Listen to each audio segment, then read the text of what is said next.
እንደ ነዳቶችን እያደራጀ እንደ ድሮ በራሱ መምጣት እንዳትገባ የታደሙ ኢትዮጵያን ለማዳከም እኩይ ተግባር በእጩ መኮንኖቹ መልእክታቸውን ኢትዮጵያን ለማዳከም ኢትዮጵያ የተፈጥሮ ሀብቷ እንዳትጠቀም ኢትዮጵያ እንዳትወጣ እንዳትገባ የሚያደርግ ጠላት ኢትዮጵያ አላት። ይሄ ጠላት እንደ ድሮ በራሱ መምጣት ትቶ ባንዳ እየፈለገ እያደራጀ እያስታጠቀ ሚዲያ እየሰጠ ገንዘብ እያከፋፈለ የውስጥ ድክመቶችን የውስጥ ድህነቶችን የውስጥ ልዩነቶችን እንደ ነዳጅ እየተጠቀመ አገራችንን ለማዳከም እየሰራ ነው እና ዛሬ ተመረቃችሁ መኮንኖች ይህንን ባንዳ እየላከ ያለውን ታሪካዊ ጠላት ጋር በመዋጋት በመታገል በማሸነፍ አገራችሁን እንድታሻግሩ የተመለመላችሁ የተመረቃችሁ የሰለጠናችሁ የዘመኑ አርበኞች ናችሁ። ኦኬ። የጦር ኃይሎች ኢታማዦር ሹም የጦር ኃይሎች ጠቅላይ ኢታማዦር ሹም ፊልድ ማርሻል ብርሃኑ ጁላ ሁርሶ ተመረው የተመረቁ ወታደሮችን ባስመረቁበት ሰዓት የተናገሩት ንግግር ነው። ይህ ንግግራቸው የውጭ ኃይሎች ከዚህ ቀደም ፊት ለፊት ይመጡ ነበር፣ አሁን ግን በውስጥ ባንዳዎች በእጅ አዙር በፕሮክሲ አገራችንን ሊያምሷት ወይም ደግሞ የውስጥ ክፍፍላችንን እንደ መልካም አጋጣሚ በመጠቀም በእጅ አዙር ውጊያ እያካሄዱብን ነው። እናንተ ዛሬ የተመረቃችሁ ወታደሮች እነዚህን የማጥፋት ኃላፊነት አለባችሁ ይላሉ። ለመሆኑ ባንዳው ማን ነው? ላኪው ማን ነው? ቅኔ ነው። እሱን እናንተ ትሄዱበታላችሁ። ከዚህ ጋር ተያይዞ ቴሌግራም ላይ እንዳስቀምጥኩላችሁ አማራ ፋኖዎች ብዙ ወታደሮችን እንደማረኩ አይታችኋል። ከነዚህ መካከል ለምሳሌ ቅድም እንደነገርኳችሁ ጠዋት 12 ሰዓት የተጀመረ ኦፕሬሽን ነው። መስከረም 14 ቀን 2018 ዓመተ ምህረት ከጠዋቱ 12 ሰዓት ከጠዋቱ አይደለም ከሰዓት ነው 12 ሰዓት የሚባለው በኢትዮጵያ ባደረጉት ኦፕሬሽን በርካታ ቁጥር ያላቸው ተተኳሾችን ማርከዋል። በርካታ ወታደሮችን እንዲሁ ማርከዋል። በርካቶችን ቁስለኛ አድርገዋል። በርካቶችን እንደደመሰሱ ተናግረዋል። በቪዲዮ በፎቶ ኦራልን ጨምሮ ብዙ ነገሮች ይታያሉ። የፋኖች እንቅስቃሴ እንዴት ነው? ጠቅላይ ኢታማዦር ሹሙ በዚህ ሰዓት በዚህ በጎን ለቁጥር የሚያዳግቱ ወታደሮችን እንዳስመረቁና ባንዳዎችንና ላኪዎቻቸውን ለመዋጋት ዝግጁ ናቸው ይላሉ። በጎን ደግሞ በአጭር ይቋጫል ተብሎ የተጀመረው ጦርነት እንደዚህ ያሉ ወታደሮችን እየማረክን ነው ብለው እያሳዩን ነው። ምን ትላላችሁ? ፋኖ እውነትም እየማረከ ነው ወይስ ባለበት ነው ወይስ ምንድን ነው ያያችሁት ነገር? እንደተባለው ፋኖች ወደፊት እየገሰገሱና እያሸነፉ ነው ወይስ ዝም ብሎ ይሄ ፕሮፓጋንዳ ነው? እሱ ለእናንተ ነው የምሰጠው። ከዚህ ጋር ተያይዞ ዋርካው ምሬ ወዳጆ ነው የሚባለው ይህንም ብሏል። እስኪ አድምጡትና አንድ ደቂቃ ወደ እናንተ እመጣለሁ። እንድትታገል ወይም መጠበቂያህን እንድትይዝ ስንል ጥሪያችንን እናቀርባለን ማለት ነው። ከዚህ አስቀጥለን የአማራ አርበኞች በተለይ ምኒልክ እዝ እያደረጋችሁት ያለው ተጋድሎ ለእናንተም ከፍ ያለ ሞራል እንዲሁም አጠቃላይ ላፋ ባሃ በሙሉ ልብ የሚያሞቅ ከፍተኛ ተጋድሎና ትንንቅ ነው እያደረጋችሁ ያላችሁት። እንደሚታወቀው የዛሬ 3 ዓመት የበላጎ ታሪክ የሚረሳ አይደለም። እንደሚታወቀው መከላከያ 1 ወር የአማራ ልዩ ኃይል መከላከያ ኮማንዶ ሁሉም ሳይቀር ከእግረኛ እስከ ኮማንዶ ከአማራ ልዩ ኃይል ለመከላከያ ሁሉ ድግ ሲልበት የነበረውን 1 ወር ለዚህም በዛ ሲመሩ የነበረው ቃሊምን ግንባር ሲመሩ የነበሩት ጀነራሎች ይመሰክራሉ። ይሄ በብዙ ጀነራሎች አፍ የተመሰከረለት ስማቸውን ነገሌ ብዬ መጥራቱን ባያስፈልግ ያውቁታል። ኦኬ ምሬ ወዳጆ ይሄን ይላል። ጠቅላይ ኢታማዦር ሹሙ ቀደም ሲል የሰማችሁትን ብሏል። እውነታው ምንድን ነው? አንዳንዶች በኮመንት ኤአይ ነው ፎቶሾፕ ነው ይላሉ። እውነትም የምታያቸው ፎቶዎችና ቪዲዮዎች ውሸት ናቸው። እሱን ነው እያወራን ያለ ነው። የመጨረሻው ቀይ ባህርና ኢትዮጵያውያን በስነ ምግባራችሁ የተዋጣላችሁ ወይም ደግሞ ስለምትናገሩት ንግግር በቂ እውቀት በቂ ግንዛቤ ያላችሁ ጨዋ ናችሁ ኢትዮጵያውያንን የምታከብሩ ኤርትራውያን ካላችሁ ለተወሰናችሁ እድል ሰጣለሁ። ጨዋ ስል ጨዋ ነው። ሀገሬን ትወዳለህ፣ ሀገርን ታስከብራለህ። አንተ ሀገርን አስከብረ ኢትዮጵያውያን ሀገራቸውን እንዳያስከብሩ መከላከል ግን አትችልም። በዚያ ወድ ነው የምትመጣው። ታከብረናለህ፣ ተከብረ ትሄዳለህ። ጋጦ ወጦኝ ይመጣለሁ ካልክ ተዋርደ ትሄዳለህ። ፔሬድ አለቀ። ካከበርከን እናከብርሃለን። ይሄን ነው የማደርገው። ለሌሎች ኢትዮጵያውያን የምንሰጠውን 8 ደቂቃ ለአንተ የምንሰጥሃለን። ሀገርን መውደድህ መብት ነው። ኢትዮጵያውያን ሀገራቸውን ወደው ደግሞ በሚነሱ ጉዳዮች ላይ ሲከራከሩ ዝም ብለህ ማድመጥ ነው። በቀይ ባህር ጉዳይ ላይ የተነሱ ነገሮች አሉ። ኡስማን ሳላህ የውጭ የፎሬን ሚኒስተር ናቸው። በቀይ ባህር ጉዳይ ላይ ከኢትዮጵያ ጋር ለመደራደር ፈቃደኛ መሆናቸውን ከተናገሩ በኋላ ሰመረ ርዕሶም በኢትዮጵያ የኤርትራ አምባሳደር ናቸው። ይሄ ከእውነት የራቀ ውሸት ነው አሉ። የሆነ ሆኖ የቀይ ባህር ጉዳይ የባህር በር ጥያቄ የማይቀር ነገር ነው የሚለው ነገር በተደጋጋሚ ጊዜ ለብዙዎቻችሁ እስኪሰለች ድረስ የሰማችሁት ጉዳይ ነው እና ከዚህ ጋር በተያያዘ ምን ትላላችሁ? በተለይ ለዚህ ወሬ ብቻል እንደ ሀገር እንድታወሩ ነው የምፈልገው። የዶሜስቲኩን ጉዳይ ከጨረስን በኋላ እዛው እኛ ውስጥ ሆናችሁ ደግሞ ከነሱ ጋር ማብራችሁ ውስጥ ያሉትን እንደ ሀገር የሚከራከሩ ልጆችን እንድታጠቁ ያን በበኩሌ ባላደርግ እመርጣለሁ። ካወራን እንደ ሀገር እናወራለን። ካላወራን ደግሞ አይ ይሄ ጉዳይ አይመለከተኝም ትሉና የማይመለከታችሁ ሰዎች ተወርዶና እንደ ሀገር የሚያወሩ ልጆች ይወጣሉ። ምናልባት ወደ በኋላ አካባቢ ኤርትራውያን ሲገቡ ከእነሱ ጋር ቆይታ እንዲያደርጉ አደርጋለሁ።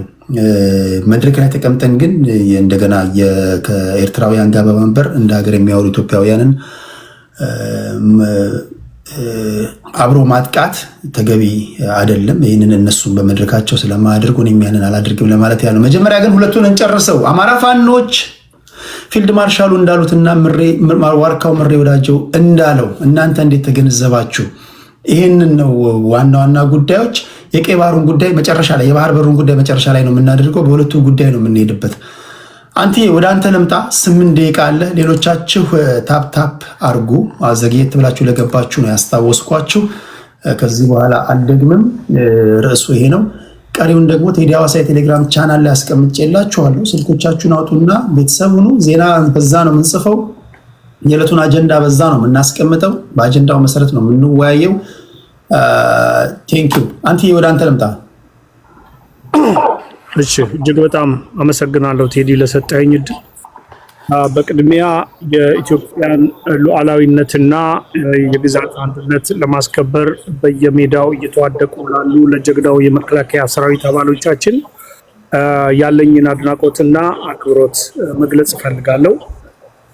እንግዲህ እንደምታውቁት ሀገራችን በአሁኑ ሰዓት የህዳሴውን ግድብ የገደበችበት ከፍተኛ ለረጅም ዓመታት ያልወጣውን ነዳጇን ለማውጣት ሽር ጉድ እያለች ያለችበት የኒውክሌር የኃይል ማመንጫ ግንባታ ውስጥ የገባችበት ይሄ እንግዲህ ኒውክሌር ባለሙያዎች ሰልጥነው ተጨማሪ ሌሎች ከኒውክሌር ጉዳዮች ጋር የተያያዙ ትምህርቶችም ወስደው ወደ ስራ እየተገባበት ያለ እጅግ ሀገራችንን ወደ ሀያልነትና ታላቅነት ሊያሸጋግር የሚችል ስራ ማን ነው? የሆነ ሰው ክፍት አድርጎት እንትን እያደረገ ነው። ኦኬ ቴንክ ዩ።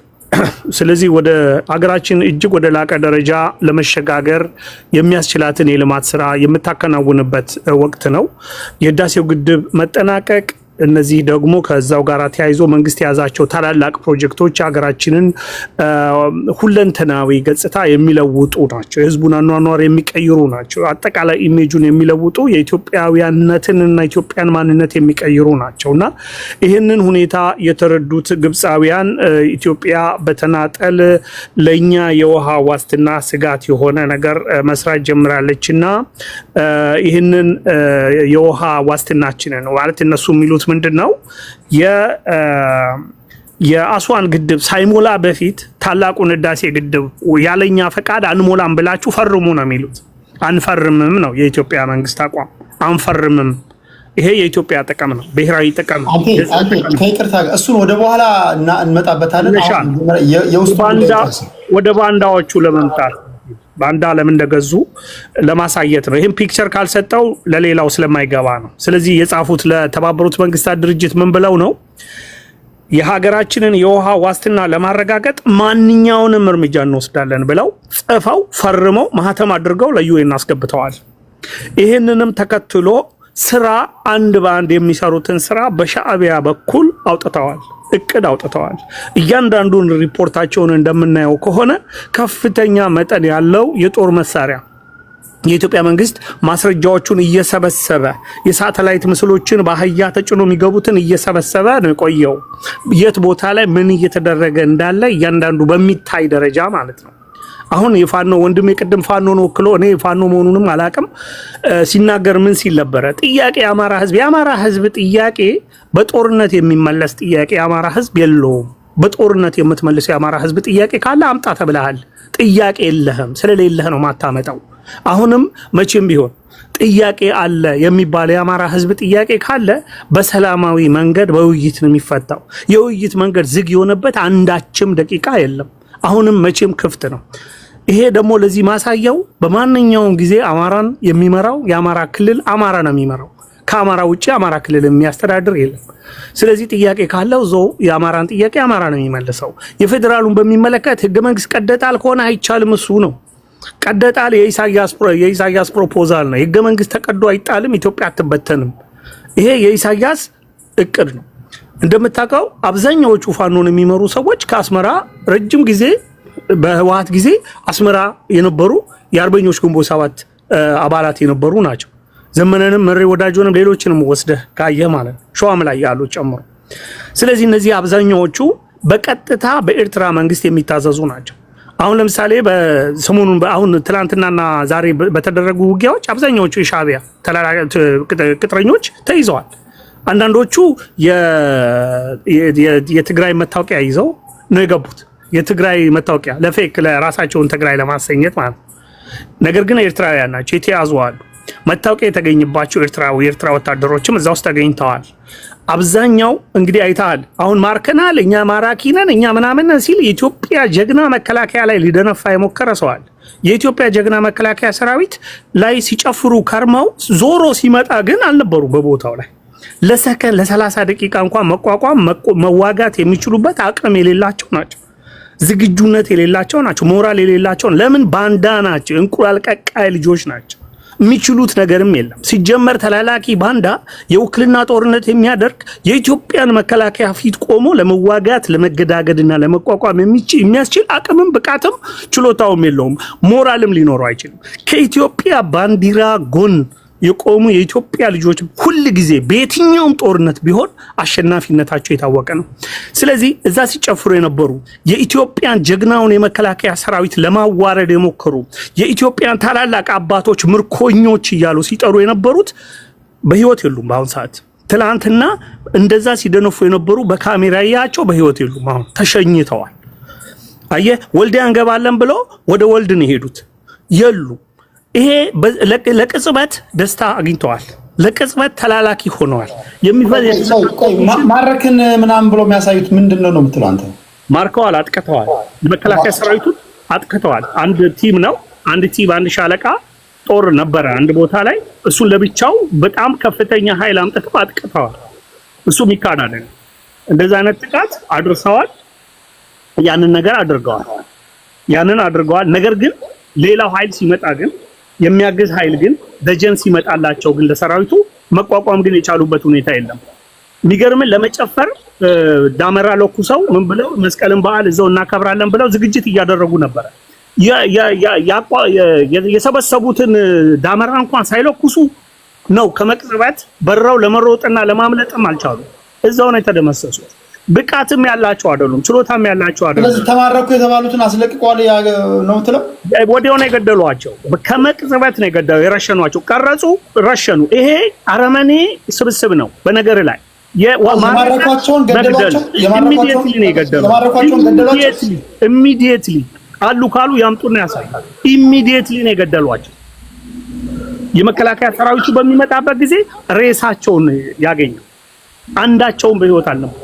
እንደዚህ ነው የሚያደርጉት። እጅግ አረመኔ ጨካኞች ናቸው። ትዕዛዝ የሚቀበሉት ከሻዕቢያ ስለሆነ ለኢትዮጵያ ልጆች ጭካኔያቸው ወደር የሌለው ነው። ለኢትዮጵያ ወንድማቸው እንኳንና ሌላው ቀርቶ ለወንድማቸው ለልዩ ኃይል እዛው ላለ ለሚሊሻ እንኳን አብሯቸው ለሚኖረው እንኳን የኔ ጥያቄ በዚህ ደረጃ የሀገር መከላከያ ሰራዊትን መማረክ ከቻሉ እየተገዳደሩ ነው ማለት ነው። 200 ሰራዊትን 6 እና 7 ሺህ ሆነ ከመጣበት እኮ ምንም ማድረግ አይችልም ብቻውን ምን ማድረግ ይችላል ባልታጠቀበት ባልተዘጋጀበት ውጊያ ባልገጠመበት በካምፕ ውስጥ ባለበት እኮ ነው ከበባ አድርገው እንደዛ አይነት ነገር የፈጸሙ ጦር ሜዳ ማለት ነው ባልተዘጋጀበት ማለት ወታደር 24/7 መዘጋጀት አለበት አይደል ለውጊያ ይኸውልህ አንተ ነዋሪ ነህ ህዝብ ጋር ነው ያለው ህዝብ አሁን የህዝብ ሰላምና ጸጥታ የማስከበር ስራ ላይ እንጂ ውጊያ ላይ አይደለም ሰራዊቱ የነበረው ውጊያ ላይ ያለማ አይችሉትም እኮ ሰራዊቱ እጁም ላይ መሳሪያም ይዞ አይደለም እኮ የነበረው ማራክን የሚሉት እኮ ባዶ እጁን እኮ ግማሹ ኳስ የሚጫወት ነው ግማሹ እየተዝናና የነበረ ምናምን ሰራዊት ላይ ነው ደፈጣ ካምፕ ላይ ባለበት ደፈጣ ጥቃት የፈጸሙት ማለት ነው እንደዚህ አይነት ነገር ደግሞ ጀግንነት አይደለም እንዲህ አይነት ነገር ባንዳነት እንጂ ጀግንነት አይደለም የሚያስደስት ነገርም አይደለም ሁለተኛ እኔ ለነገሩ የፈጸሙት የእጃቸውን አግኝተዋል ወደፊቱም ቢሆን እንዲያርታ አልገባኝም እየመጣን ነው ተዘጋጁ ብሎ እንዲደውሉ ነበር የጠበቀው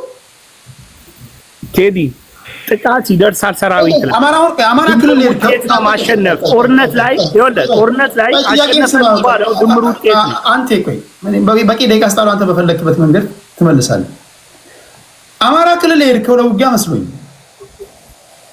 አማራ ክልል ወታደር ደግሞ ለውጊያ ከሄደ 24/7 ሲጃራ ሲያጨስ እንኳን በጨለማ ሲጃራ ከማጨስ ጀምሮ ለጠላት ዱካ እንዳይሆን መንገድ እንዳይሆን በጥንቃቄ ነው የሚያጨሱት እስከማቀው ድረስ ወታደሮች እያንዳንዱ እርምጃቸው ጥንቃቄ የተሞላበት ነው ጦርነት ቀጠና ውስጥ ሆነ አዘናግተውኝ አታለውኝ ምናምን የሚባል ነገር አለ እንዴ ጦርነት ቀጠና ውስጥ ነው ያለው አይደለ አንዳንድ ጊዜ ምን ያጋጥመሃል መሰለ አንተ በህዝብ ውስጥ ነው የምትኖረው ይሄ ፋኖ የሚባለው ኃይል እኮ ሲፈልግ ሲቪል ነው ሲፈልግ እኮ የቤተ ክርስቲያን ልብስ ይለብሳል ሲፈልግ እኮ ከንጹሃን ህዝብ ጋር ወጣቶች ጋር አብሮ ቤተ ክርስቲያን ምናምን እኮ የሚሄድ እኮ ነው ሲፈልግ ቆሞ የሚያስቀድስ እኮ ነው በፈለገው ጊዜ የጦር መሳሪያ ለብቻ በአህያና በመኪና በመናምን ያመጣል በባጃጅ በእግሩ ወክ ያደረገንም ይመጣው ሰላማዊ መስሎ ከዛ በኋላ ያመጣና ይተኩስብሃል እኮ እንደሌላው እኮ ጦር እኮ አይደለም ይሄ ልክ እንደ ዩኒፎርም ለብሶ ቦታ ይዞ በስነ ስርዓቱ እንደሚገጥምህ አይደለም እኮ የፈሪ ነገር ነው የሚያደርግበት ስለዚህ እንደዛ አይነቱ ነው እንጂ አስቸጋሪ ያደረገው እኮ ሲቪል ወሩንና ይሄ የውስጥ የእርስ በርስ ጦርነት እኮ አስቸጋሪ የሚያደርገው አንዱ ባህሪ እኮ ያ ነው መመሳሰሉ ነው ከንጹሃን ጋር ከሲቪሉ መለየት የማትችልበት ሁኔታ ውስጥ ሆኖ ነው የሚወጋ ያ ነው ከሴቶች ጋር ከህፃናት ጋር ምናምን ሆኖ የሚወጋ ያ ነው አስቸጋሪ የሚያደርገው እንደዚህ አይነቱ ጦርነት ለዛ ነው አዎ ስለዚህ ባጭሩ ምንድነው የኢትዮጵያ ልጆች መረዳት ያለብን ምንድነው ከጀግናው የመከላከያ ሰራዊታችን ጎን ለአፍታ ሳንለይ ለሀገራችን ብሔራዊ ጥቅም መቆም አለብን ካሁን በፊት ከሳውዲ አረቢያ እኩል ነበርን ነዳጅ ሲያወጡ ሳውዲዎች እኛም ነዳጅ አውጥተን ነበር እንዳንጠቀም አድርገውናል እርስ በርስ ከፋፍለውን አጣልተውን አጋጭተውን ሳንጠቀምበት እስከዛሬ ኖረናል አሁንም ልንጠቀምበት ስንል the same thing ዶናቁርት ምሁራን ተብየው ዶናቁርት ስግብግቦች ወንድሞቻችንን ሰብስበው እንዲወጉን አድርገው ይሄው ጥቅሞቻችንን ለማሳጣት መጥተዋል ይሄንን ካልነቃን ደግሞ የገዛ ጥቅማችንን አሳልፈን ሰተን ያከክል ልንኖር ነው ስለዚህ ወደብ ሲባል ወደብ ማለት የለብንም የሚል የገዛ የራሳችን የሆነ ኢትዮጵያዊ ሆኖ ለጠላት የሚሰለፍ ፊት ለፊት ወጥቶ በቪዲዮ የሚታይ ፊት ለፊት ያለ ሀፍረት ምንም አይነት ሼም ሳይሰማው የሚመጣ ባንዳና የመጣብን እንዲህ አይነቱን ነገር ውርደቱን ያከናነብን በተቻለ መጠን ያጋለጥን እየመዘገብን ይዘን የኢትዮጵያ ልጆች አሸናፊነታችንን አረጋግጠን ሀገራችንን ከፍታ ማማ ላይ ማውጣት መቻል አለብን እነዚህ ስግብግቦች ሀገራችንን አሳልፈው ለማንኛውም ጠላት ለመስጠት የተዘጋጁ ናቸው ምንም አይነት ርህራሄ የሌላቸው እጅግ አረመኔ እርኩሶች ናቸው ለሰው ልጅ ርህራሄ የላቸውም ለአማራ ህዝብ ርህራሄ የላቸውም ለአማራ ህፃናት ትምህርት እንኳን እንዳያገኙ የከለከሉ አረመኔዎች ናቸው ድልድይ ለማፍረስ የሚሯሯጡ የሚራወጡ ናቸው ምንም አይነት ነገር ከማድረግ ወደኋላ የሚመለሱ ለህዝብ የሚያዝኑ አይደሉም ከህዝብ መሃል ደግሞ አይወጡም ጀግና ቢሆኑ ወጥተው የራሳቸው ነፃ ገዢ መሬት ይዘው ነበር የሚታገሉት አንድ የራሳችን የሚሉት ገዢ መሬት የሌላቸው ናቸው እነዚህ ከነዚህ ጋር ነው በጣም የተቸገረው ከነዚህ ጋር ነው ይሄ ስለሆነ ህዝቡ የአማራ ህዝብ ራሱ መታገል ያለበት ሁለተኛ ደግሞ መከላከያ ቅድም አንተ ላልከው ለመመለስ መከላከያ ሊዋጋ አይደለም አማራ ክልል የመጣው ድጋፍ ለመስጠት ነው የገባው አሁን ድጋፉን ክልሉ ራሱን በሚችልበት ጊዜ ኃይሉን በሚያጠናክርበት ጊዜ ሚሊሻውን በሚያጠናክርበት ጊዜ መከላከያ መውጣት ነው ያለበት መቆየት የለበትም መከላከያ የሆነ አርጀንት የሆነ ችግር ሲኖር ገባ ብሎ አስተካክሎ ቶሎ ነው መውጣት ያለ መቆየት የለበትም እሱ አይመከርም ስለዚህ ያ ነው ስራው ይሄንን መረዳት ስለሚያስፈልግ ነው እሺ ቴንክ ዩ አንተና። እሺ ታፕ እያደረጋችሁ የሚናገሩት ንግግር ወደ እናንተ በጥራት እንዲደርስ እዚህ ውስጥ ያላችሁ ሰዎች ታፕ እያደረጋችሁ ነው ያለውበትን ቦታ የሆነ እንቶ ፈንቶ አንዷ ጭናዋን እያሳየች ቢሆን 1 ሚሊዮን ታፕ ታደርጋለህ። ይሄን ታፕ ካላደረጋችሁ ምንድነው ታፕ የምታደርጉት? እኔ ምንም ሊገባኝ አልቻለም። ታፕ ከኪሳችሁ የሚቀነስ ነገር የለውም። እኔ ያለሁበትን ቦታ ታፕ አድርግ። እንዴት ያለ ዘመን ነው ጎበዝ! አንዷ የሆነ ቦታ ላይ ወጥ ስታበስል ሽንኩርት ስትከትፍ 1 ሚሊዮን ታፕ አለ። እኔ ያለሁበትን ቦታ ታፕ አድርጉ ፕሊዝ። መንገር አይጠበቅብንም። እሺ ቴንክ ዩ። ሌሎቻችሁ በኮሜንት አስታውሱልኝ ፕሊዝ። ቴንክ ዩ። ካንተ ቀጥሎ ወደ አያና እንሄዳለን።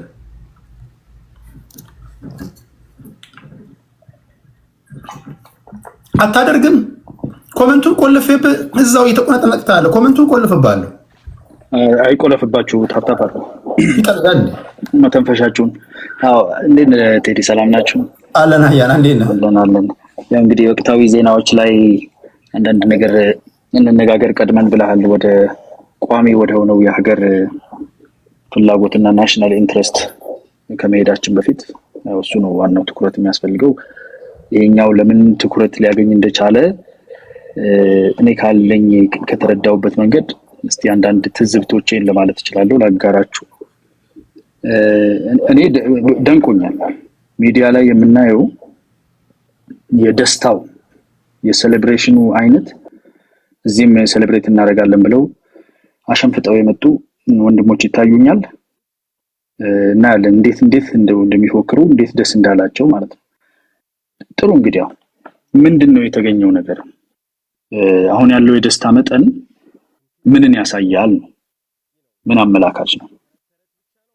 መጀመሪያ በ24 ሰዓት በ48 ሰዓት ይደረጋል ተብሎ ከተፎከረውና ቃል ከተገባው ነገር አንፃር 24 ሰዓቱ ቀርቶ 24 ወር ካለፈ በኋላ ዛሬ በከፍተኛ ሁኔታ ዲያስፖራ ላይ ያለው ሚስኢንፎርሜሽን እና ዲስኢንፎርሜሽን የጠለፈው እና አንዳንዱም ደግሞ በቀጥተኛ ተላላኪ የሆነ ለውጭ ኃይሎች ዛሬ ሴሌብሬት ላደርግ ለምን ፈለገ? ምንድነው ሴሌብሬት ያደርጋለው? የ50 ወታደሮች ተማርኮ መረሸን ነው? የፖለቲካል ቫልዩ ምንድነው? 50 ወታደር ማርኮ መረሸን ነው? የወልዲያ በር ላይ ደርሶ መመለስ ነው በድሮን ተመቶ? የትኛው ቫልዩ እንደሆነ በነገራችን ላይ ወልዲያ እኔ እንደው የኢትዮጵያ ዋና ከተማ ሁሉ መሰለችኝ እኮ ካርታ ከፍቼ ለማየት ተገደድኩ። በ24 ሰዓት ይገባል የተባለው 4 ኪሎ ነው መሰለኝ።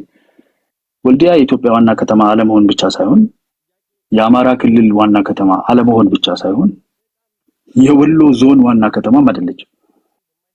እቺኑ ከተማ መግባት ተስኖ በሩ ላይ ሄደ ኢትዮጵያ አዲስ የምታመርታቸው ድሮኖች መሞከሪያ ለመሆን ተገደ 50 እግረኛ ወታደር መፎከር አስብለህ መረሸን በውጪ የሚኖረው ተምር ያለው አውቃለሁ የሚለው ፖለቲካ ይረዳለው የሚለው አካል አልቻልነውም ድግሱን። አላማቸው ምን እንደሆነ ራሱ ረስተውታል። 2 ዓመት ተኩል ሊሆን የተነሱበት ሐሳብ የወሎን ዋና ከተማ እንኳን ለመያዝ አይበቃም ማለት ነው። ወልዲያ በር ላይ ደርሰ ከተመለስክ ወታደር ከማረክና ከገደልክ ልክ ታላቅ ድል የተደረገ ያህል ተደርጎ ለምን ማዋከብ ተፈለገ? because ከፍተኛ መዳከም አለ። ህዝቡ ሰልችቶታል። አላማ ተብሎ የተቀመጠው ነገር አሁን እየጠራ አይነጋ መስሏት ቆጥ ላይ ምን አረገች ይባል አይነት ስራዎቻቸው ወደፊት እየወጡ ማንነታቸው ወደፊት እየወጣ የምር ለህዝብ ሳይሆን ለስልጣን ቅድሚያ እንደሚሰጡና እዛ ላይ እንደሚሻኩቱ አብረው ለመስራት ደግሞ ቲፒኤልኤፍም ሆነ የውጪ ህግደፍ የሻቢያ ሊቀጥር ሊልካቸው እንደሚችል እዛው ህዝቡ ውስጥ ደግሞ መምህራንን፣ ተማሪዎችን፣ ሽማግሌዎችን እስከ መረሸን ድረስ ርህራሄ የማያሳዩ ትምህርትን ለረጅም ጊዜ ዘግተው የሚያሰቃዩ እንደሆነ ህዝቡ ነቅቶ ከውጪ ያለው የኢኮኖሚ ድጋፉን ቀነሰ፣ ውስጥ ያለው ጫናዎችን ማንሳት ጀመረ። ይሄንን ለማርከስና ይሄንን ለማርገብና የሆነ አይነት ድል አለ ብሎ ለማስመዝገብ አንድ ትንሽ ከተማ ላይ በሩ ላይ ደርሰ ካምፕ ውስጥ ያለው ወታደር ማርከህ ረሽነ ቪዲዮ አንስተ ትልቅ ድል እንደተደረገ ትልቅ ተጋድሎ እንደተደረገ አርገ መጀመሪያ ሲጀምሩ እኮ 7 የያዟቸው ትልልቅ ከተማዎች እኮ ዛሬ ለማየትም አይችሉም አይደል? ግን ይህን አይነት የድል የሚመስል ነገር አድርገ የውጭ ያለው የተበታተነብንን የህዝብ አቴንሽን መልሰን ሰብስበን ሳንቲሙንም ወደዚህ ማለት እንዲችል መሬት ላይም ደግሞ ትንሽ የሆነ ነገር እንቅስቃሴ ያለን እንምሰል ነው። ለዛ ነው አሁን እዚህ ያውቀዋል እኮ ወልዲያ በር ላይ ደርሶ መመለስ ምንድነው? ያውም ደግሞ አተህ የተመለስከውና ይዘህ ሄድከው እሱ ራሱ እንትናል። ግን እንደው በጀነራሉ እንደሆነ እንኳን አድርገን ብናየው ቫልዩ ምንድነው? ለዚህ ቫልዩ ነው ወይ የአማራን ክልል ወጣቶች፣ ህፃናት፣ ሴቶች፣ አረጋውያን ስታሰቃይ፣ ስትገል፣ ስታስር ግብር በግድ ጥደህበት እንዳይወጣ እንዳይገባ መዳበሪያ እንዳይገዛ ለ2 ዓመት ከምናምን ያሸው ወልዲያ በር ላይ ዳመራ ለመለኮስ ሞክረህ መምጣት ነው። ይሄን ኢቫሉዌት ማድረግ የሚችል አቅም የላቸው። አሁን ተሰማቸዋለህ። በቃ ታላቁ ተነስታ ምናምን ተንበጨበጨ ፈራ ምናምን ሊሉ ነው። በቃ ምን ተይዞበት ካርታ ያላችሁ ሰዎች ሂዱና ወልዲያና አሁን እዚህ ነገሩ የነበረበት ሳንካ አካባቢ እስቲ ዙም አድርጉት። ካለው ከአማራ ክልል አንፃር ነጥብ ነው። ከኢትዮጵያ ተውት። አዲስ አበባ ያለው ሬሌቫንስ ተው። ፌደራል መንግስት ምን ማለት ነው? ይሄንን እንደ ትልቅ ድል አስመስሎ ግርግር መፍጠር የተፈለገበት ምክንያት ዲያስፖራው በብዛት ነቅቶ ብሩን መያዝ ጀመረ። መሬት ላይ ያለው ህዝብ እናንተ ጎንደር ውስጥ ራሱ አንድ ጎንደር ሆናችሁ መዋጋት ማትችሉ፣ ሌላም አካባቢ እንደዚሁ ከሆናችሁ ህዝባችንን ለምን ታሰቃያላችሁ ማለት ጀመረ እና ይሄንን ሪቨርስ ለማድረግ ሻቢያንም የሰጠህንን መሳሪያ ሸጠን ጠላ አልጠጣንበትም ለማለት የሚደረግ ከፍተኛ የማሟሟቅ ትንሽ ነገር አድርገህ ትልቅ የተደረገ አስመስለ ለማሳየት የሚደረግ ጥረት ነው እና ይሄንን ሴሌብሬት እያደረጉ መኖር የሚፈልጉ የህዝቡ መስዋዕትነት ግድም አይላቸው 2 ዓመት ተሰቃይቶ አንድ አካባቢ ላይ 50 ወታደር ከተገደለ ይበቃኛል የሚል እዛው የራሱ የአማራን መከላከያ የአማራን ፖሊስ ሚሊሻ አድማ በታኝ ገለ የተወሰነ የመከላከያ ሰራዊት ሰዎችን መግደል ትልቁ ዓላማ ሆነ። ከዛ ደግሞ አንተም ራስህ ሀገር ውስጥ በተሰራ ድሮን ተንጠባጥ በሜዳ ላይ መቅረት። ይሄ ከሆነ ዓላማው ይሄ ከሆነ ዲያስፖራው የሚቀልበው የሚያበረታታው የሚያፋፍመው ነገር ለፖለቲካ ጥቅም መስሎኝ አይደል? ቆይ እስቲ አንድ ጥያቄ ላንሳል። አንድ ብርቱ ጥያቄ ላንሳል። የተለያዩ የመከላከያ ባለስልጣናቶች በተለያዩ ጊዜያቶች አንደኛው 80% የአማራ ፋኖችን አጥፍተናቸዋል፣ አዳክመናቸዋል፣ አሁን የት ነው ያሉት እያልን እንደ ርዝራዥ እየፈለግናቸው ነው ያሉት ሲል ስንሰማ ሰምቻለሁ። አንደኛው 90% አጥፈናቸዋል ይላል፣ አንደኛው 95% ይላል። ከሞላ ጎደል ስንጨምቀው ግን ኢሬሌቫንት አድርገናቸዋል የሚሉ መግለጫዎችን በተደጋጋሚ በሰማን ጆሮአችን አሁን ጊዜ እየጠበቁ የደፈጣ ውጊያ እየከፈቱ በዚህ ደረጃ 50 ሚሊዮን 40 10 ሚሊዮን በነገራቸው ላይ ሀገር መከላከያ ሰራዊትን አንድ ራሱ መግደል እኔን ብትጠይቁኝ አንድ ራሱ የሀገር መከላከያ ሰራዊት መግደል ራሱ እኔ እንደ ክፍተት ነው ማየው። ማርከው በዚህ ደረጃ እስከ መረሸን ከቻሉ ምናልባት ታክቲካቸው ነው እያደፈጡ ማጥቃት ታክቲካቸው ሊሆን ይችላል። የሀገር መከላከያ ሰራዊት እንደሚለው ፋኖችን አላጠፋቸውም ወይ ከአቅሙ በላይ ሆኖባቸዋል ለሚሉ ሰዎች ትክክለኛ ማስረጃ አይሆንም።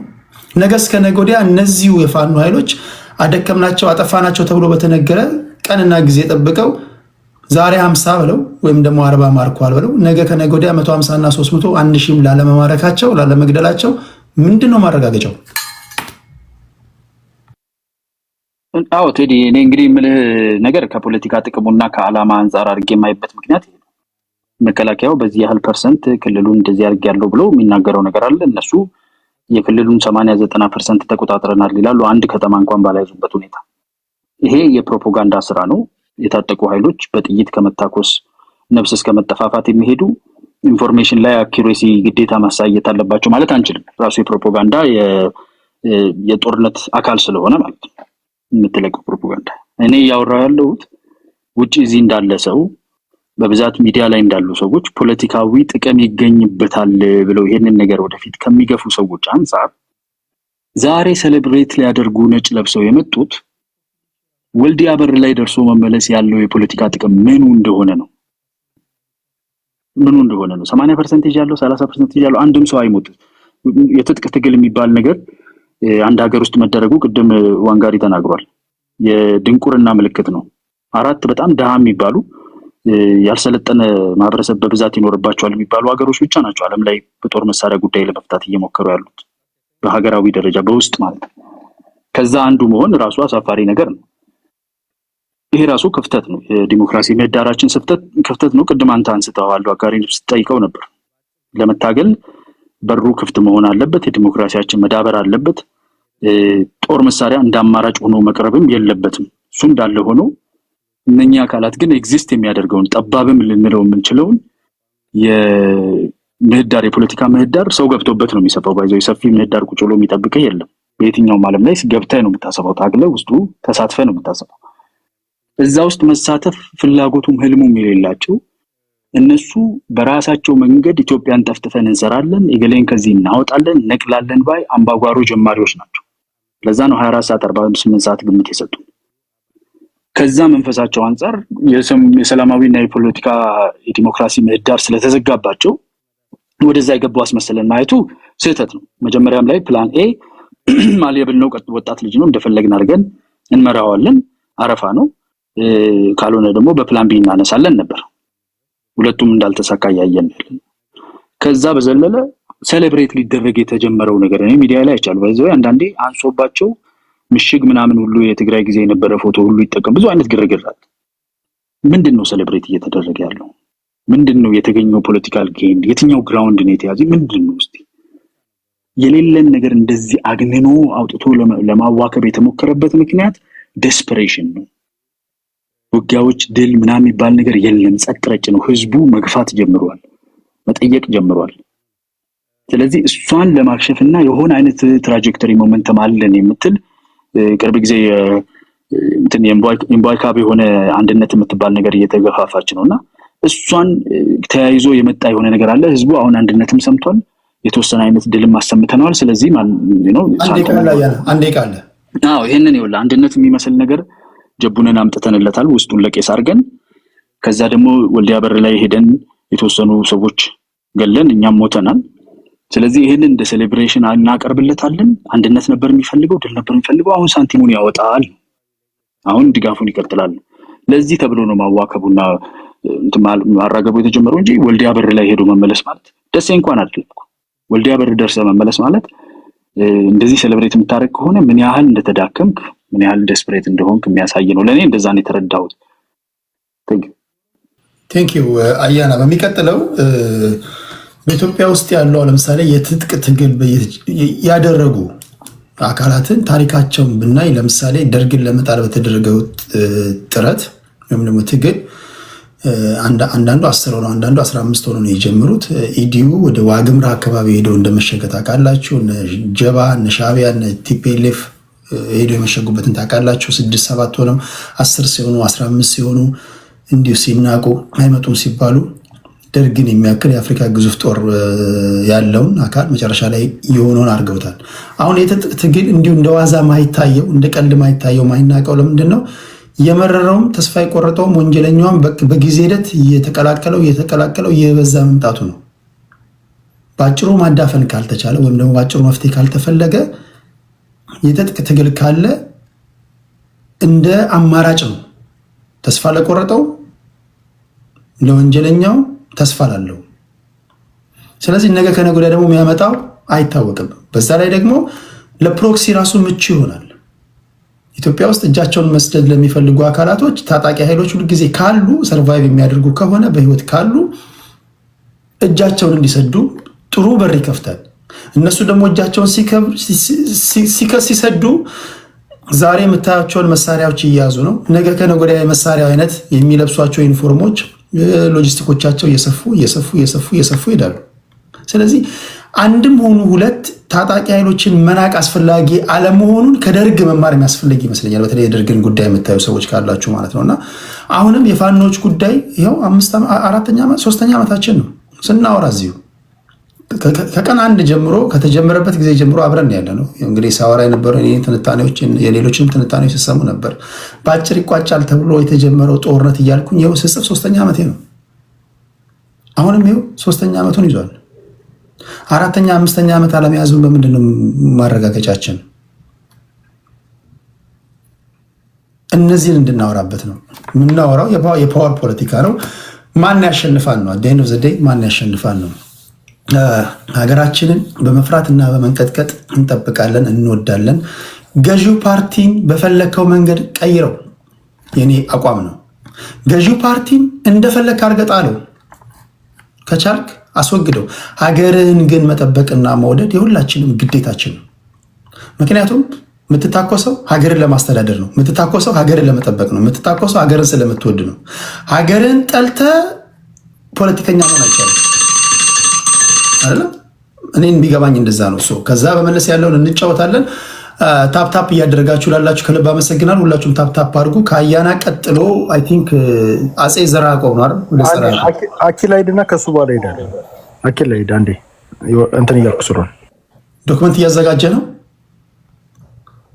የሆነ ቦታ እንትን እየወጣው ስለሆነ እሺ፣ ሂድ አኪላ ሂድ፣ ችግር የለውም። ኦኬ ቴንክ ዩ። ሁላችሁንም ሰላም ብያለሁ። ያው ከታችም ላይም ያላችሁት ሁላችሁንም ሰላም ብያለሁ። ያው አርሊየር የሚሊታሪ ስትራቴጂክ ሎኬሽኖች ቫሊዩን ካለማወቅ ካርታ ላይ አይተን ከተማዋ ትንሽ ናት፣ የአማራ ክልልም ከተማ አይደለችም በሚል ተቀምጧል። በዚሁ አጋጣሚ ኮረምን መቆጣጠር የቻለ ሰው አላማጣ ላይ እንኳን መመከት አትችልም። አላማጣን ተገደ ነው ለቀምቶታው። ይሄ በትግራይ ጦርነት አይ ቲንክ ብዙዎቻችሁ አይታችኋል። ሌላኛው ወልዲያን የያዘ ሰው ወልዲያ ከተያዘብህ የምትቀመጠው ጋሸና ነው። ሶ በሚሊተሪ ስትራቴጂክ ሎኬሽኖች አሉና ይሄን ካለማወቅ ይመስለኛል ያው ከብልጽግናዎች የሚጠበቅ ነው ሞር ፎከስ የሚያደርጉት ፕሮፓጋንዳ ላይ ስለሆነ። ሶ አሁን የፋኖ በጣም ጌኖች አሉ፣ ሚሊተሪ ጌንስ ናቸው። አላማው ከዚህ በፊት ፋኖ ከተሞችን የፋኖ ትግል 4 ፌዝ አለው። 4ኛው አዲስ አበባ ላይ የሚቋጭ ነው። 2 ፌዝ ላይ ነን አሁን፣ 3 እና 4 ይቀራል ማለት ነው። ሶ የመጀመሪያው ፌዝ ያው ማህበረሰቡ እንዲቀላቀለው ማንቃት ምናምን ስለነበረ ከተሞች ገብቶ አደጋ በመጣል አቅም መኖራችን በማሳየት ሌላው ወጣቱ አማራ እንዲቀላቀሉ የማድረግ ስራ ተሰርቷል። ሶ ይሄ ከፍተኛ የሰራዊት ግንባታ ላይ ጠቅሞናል። ቢኮዝ ወጣቱ በዚህ ኃይል መተማመን ስለሚፈጥርለት ማለት ነው። አሁን ግን ሁለተኛው ግን ከከተማ ይልቅ ሚሊተሪ ኢኩፕመንትስን ቤዝ ያደረገ ትግል ላይ ነው። አሁን ፌስ 2 ደግሞ ራስን በመሳሪያ የማጠናከር በሀብት የማጠናከር ነው። ይሄ ለፋኖም ለማህበረሰቡ ነው። አሁን ስንመለከት ለምሳሌ አሁን የኢትዮጵያ ኢኮኖሚ በጣም እየዋዠቀ ያለበት ነው። የአማራ ትግል የህልውና ትግል ህልውና በህይወት ካለመኖር ጀምሮ እስከ ኢኮኖሚ ህልውና አደጋ ውስጥ ነው። ለምሳሌ የትግራይ ጦርነት የትግራይ ህዝብ 1 ሚሊዮን ህዝብ ገብሮ በመጨረሻ ላይ ምንድነው የተፈጠረው? ድህነት ውስጥ ነው የወደቁት። ምክንያቱም ኢኮኖሚካል ህልውና የሚባለውን ካልኩሌት አድርገው ስላልገቡ የአማራ ህዝብ ኢኮኖሚካል አደጋ ውስጥ እንዲወድቅ በጦርነት ማግስት ስለማንፈልግ ክልላችን ውስጥ በአብይ ወይ በብልጽግና ሰራዊት የገባ 600 ቢሊዮን ብር የሚገመት የሚሊተሪ ንብረት አለ። አሁን ባለው በአሁኑ ኢኮኖሚ አማራ ክልል የቤት ዋጋ በጣም ወርዷል። ሌላ መቃዎች እንደዚህ አሴቶች ወርደዋል። አሁን ዓለም ላይ ስቶክ ላይ ነው ኢንቨስት የምታደርገው። አማራ ክልል የዛሬ አመት የድሽቃ ዋጋ 1.2 ሚሊዮን ብር ነበር። አሁን የድሽቃ ዋጋ 4 ሚሊዮን ብር ነው። ሶ ዳት ሚንስ አፕሪሺየት እያደረገ ቫልዩ አፕሪሺየት እያደረገ ያለው ዌፐንስ ናቸው፣ መሳሪያዎች ናቸው። ስለዚህ መሳሪያ አንድ የኢኮኖሚ አድቫንቴጅ ነው፣ አማራጭ ነው። የአማራ ክልል 80 ቢሊዮን ብር አካባቢ ነው አመታዊ በጀቱ። 600 ቢሊዮን ብር ማለት የአማራ ክልል አመታዊ የ8 ዓመት በጀት ነው። ይሄንን 600 ቢሊዮን ብር ሪሶርስ አይ ቲንክ ምሬም የተናገረውን ሰምተ ከሆነ መውጣት የለበትም። ይሄ የአጠቃላይ ዲሲሽን ነው። እዚህም እኔም ነኝ እንደውም እዚህ ቤት የዛሬ 2 ወር አካባቢ ስናገር አያላም ነበረ፣ ስቃችሁ ነበረ። ብዙ ሰው ስቋል፣ ቴዲ አልሳካም። ብዙ ሰው የብልጽግና ሰዎች ስቀው ነበር። መሳሪያው መቅረት አለበት። የመሳሪያው ቫልዩ ተናግረ ንብረት ፎከስ ያደረገ ነው፣ ኢንቴግሬት ያደረገ ትግል ስለሆነው ፕሮፓጋንዳውን በዚህ መልክ ነው የሚሰራው። ሶ የአማራ ትግል አሁን እያደረገ ያለው በአንድ ቀን ውስጥ የማረከውን ለምሳሌ የወልዲያ ከተማ አመታዊ በጀቷ 800 ሚሊዮን ብር ነው። በአንድ ቀን እንግዲህ በ365 ቀን ነው። በአንድ ቀን ፋኖ 200 ሚሊዮን ብር የሚያወጣ ንብረት ማርኮ ሄዷል። 6 ሞርተር አንዱ 1 ሚሊዮን ብር ነው 6 ሚሊዮን ብር። ድሽቃ 6 ማርኳል አንዱ 4 ሚሊዮን ብር ነው 24 ሚሊዮን ብር። ብሬል 14 ማርኳል አንዱ 1 ሚሊዮን ብር ነው 14 ሚሊዮን ብር። ስናይፐር 9 ማርኳል አንዱ 1.2 ሚሊዮን ብር ነው 10 ሚሊዮን 800 ሺህ። ክላሽ 438 ተማርኳል አንዱ 150 ሺህ ብር ነው 65 ሚሊዮን ብር። ተተኳሽ 52600 ተማርኳል አንዱ በፍሬ 200 ነው 10 ሚሊዮን ብር። ወታደራዊ ሬዲዮ 9 ተማርኳል 8000 ነው አንዱ ዋጋው 7.2 ሚሊዮን ብር። ኤፍ1 ቦምብ 148 ነው አንዱ 12000 ብር ነው ወደ 3 ሚሊዮን 480 ሺህ እያለ በጣም ብዙ መኪኖችን ጨምሮ ተማርኳል። እነዚህን ስንደምራቸው አብዛኛው 200 ሚሊዮን ብር አካባቢ ነው። የወልዲያን የአመት በጀት 1/4ኛውን ወይም 30% አካባቢ የሚሆነውን በአንድ ቀን በ2 ሰዓት ኦፕሬሽን ተረክበናል። ይሄ ወልዲያ ላይ ብቻ ሳይሆን ሌሎችም አካባቢዎች ላይ በነጋታውም ቀጥሎም የተደረጉ ኦፕሬሽኖች ላይ ንብረት ተኮር የተደረገ ነው። ተሳክቷል። የነበረው እንግዲህ ፎልስ ፍላግ የነበረው ወልዲያን ከተማ እንቆጣጠራለን የሚል ፕሮፓጋንዳ ስለተሰራ መንግስት ወደ ወልዲያ ከተማ ሲሄድ ዊክ የሆነበት ቦታ ላይ በሙሉ ንብረት መረከብ ችለናል። ይሄ የሚደረግበት ዋናው ዓላማ አማራ ክልል ወጣቱ በሊቢያ በሚሄደው የግዴታ ንብረት ያስፈልጓል። ስደቱን ማቆም አለብን። ቢኮዝ በትግሉ ስላለ የኢኮኖሚካልም የህልውና አደጋ ስላለብን ማለት ነው። ስለዚህ ይሄን 600 ሚሊዮን ብር ዋን ዌይ ኦር አናዘር ለማስቀረት 3 ነገሮች ተነድፎ ከመሰራት ከጀመረ ቆይቷል። አንደኛው የመከላከያ ውስጥ ያለ ሰራዊት መረጃ እንዲሰጠን ነው። በአሁኑም በነበሩት ውስጥ ብዙ መረጃ የተገኘ እዛ ጋር አንድ ጥያቄ ብርቱ ጥያቄ ልጠይቅ አኪላ። በሚቀጥለው ጥያቄ አሳጠርና እናንተ ፖለቲካችሁን የፈለጋችሁትን ትሰራላችሁ። ይሄ ጀንደር ኤድ አዶለሰንስ ግሎባል ኤቪደንስ የተባለ ዓለም አቀፍ ተቋም ነው። አማራ ክልል ላይ ባደረገው ጥናት ሁላችሁ ዜና አይታችኋል ብዬ ተስፋ አድርጋለሁ። ጦርነት ባለባቸው አካባቢዎች በሙሉ ትምህርት ቤት ያልሄዱ የአማራ ህፃናቶች፣ ሴቶች ዛሬ ሴተኛ አዳሪዎች ሆነዋል ብሎ አስደንጋጭ የጥናት ሪፖርት ይፋ አድርጓል። ትምህርት ቤት እንደሚዘጋ ነው ጦርነት ባሉባቸው ቦታዎች የምትሰሙት። ትምህርት ቤት ይዘጋል።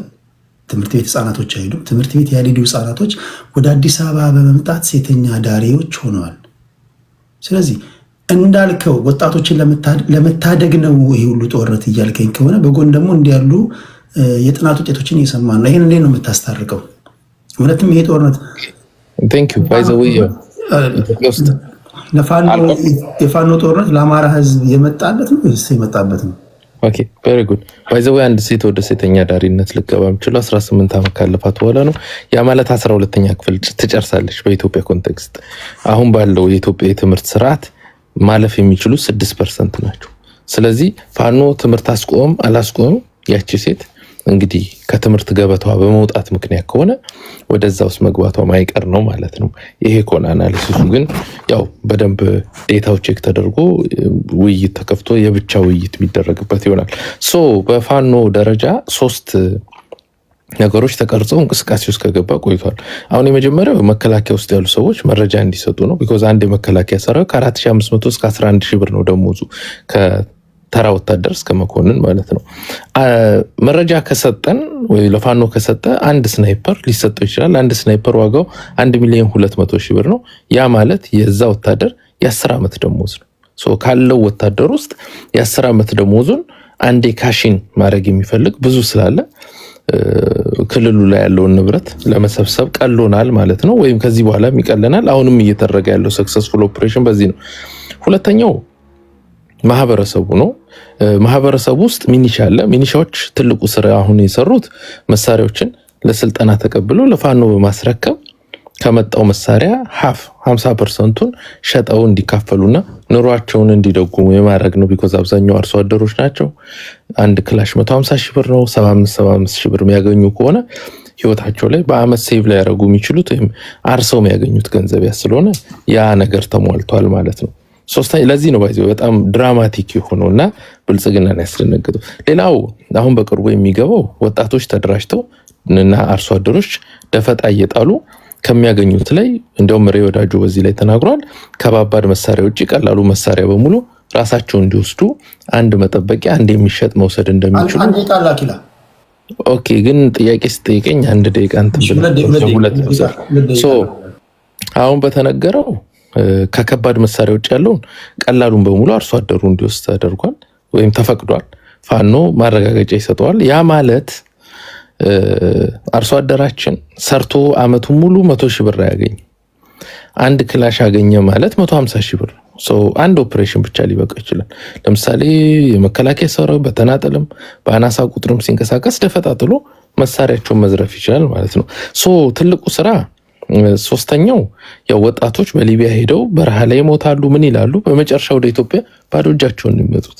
በዚህ ግን በቀላሉ አንድ ስናይፐር ማግኘት የሚችል አንድ ወጣት 1.2 ሚሊዮን ብር ካሽን አረገ ማለት ነው። ባጃጅ መግዛት ይችላል። ከጦርነት በኋላ ይሄ አሴት ቫልዩ ይጨምራል። ቢኮዝ ኮንፍሊክት ኤሪያ ነው ኢስት አፍሪካ።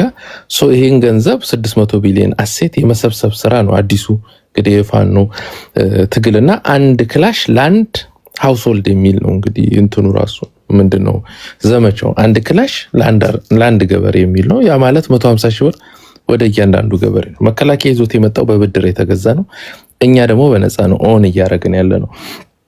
ይሄ ነው አላማው። ስለዚህ የተጠናከረ ኃይል የመፍጠር ነው። ማህበረሰባችንም ልክ እንደ እስራኤል ኃይል አይዲኤፍ ሁሉንም ማህበረሰባችን የታጠቀ ለትግል ሬዲ ሆነ የማድረግ ነው ዋናው ስራው ማለት ነው። መጨረሻ ላይ እንግዲህ የፋኖ ትግል ሁሌም ቀልብሰነዋል እንዲህ ብለነዋል ነው የሚሉት። የምትሰማችሁ ሆነ ብልጽግና ሰዎች ሁሌም ፌስ ስላለው በየፌዙ ከለሩን እየቀያየረ አሁን ከተማ ስንይዝባቸው ከተማ መያዝ ነው የፈለጉት። አሁን ንብረት መቆለፍ ይጀምራሉ። ንብረቱን እንወስድባቸዋለን። እንደ መጨረሻ ይሄ ትግል እቺን 1 ደቂቃ 10 ሰከንድ እንደ መጨረሻ ክላሽ ይዘው መጡ። ቆመ ጠብቀኝ ይዘን ጠበቅናቸው። ክላሻቸውን ወሰድንባቸው። ክላሽ ለማስመለስ ብሬል ይዘው መጡ። ብሬናቸውን ወሰድንባቸው። ድሽቃ ይዘው መጡ። ድሽቃውን ለማስመለስ ዙ ይዘው መጡ።